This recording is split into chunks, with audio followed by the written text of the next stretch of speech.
নদী রক্ষা করতে না পারলে আগামীতে রাজশাহী বসবাস অযোগ্য হয়ে পড়বে, এমন আশঙ্কা প্রকাশ করেছেন পরিবেশবাদীরা। সকালে নগরীর সাহেববাজারে আন্তর্জাতিক নদী দিবসের কর্মসূচিতে এমন মন্তব্য করেন তারা।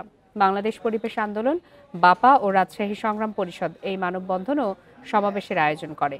এতে বক্তারা বলেন, নদী দখল দূষণের কারণে কৃষি প্রধান উত্তরাঞ্চলে বিভিন্ন ফসলের উৎপাদনে নেতিবাচক প্রভাব পড়ছে। এছাড়া বৈরী হয়ে উঠছে আবহাওয়া। নদী দখল ও দূষণমুক্ত করা, পরিকল্পিত খনন, পাড়ে সবুজায়ন করার দাবি জানান তারা।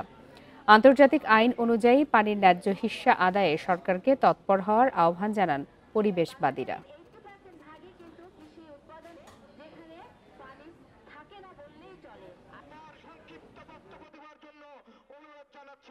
নদী নালা খাল বিলগুলি ভরাট হয়ে গেছে, দখল হয়ে গেছে, দূষণ হয়ে গেছে।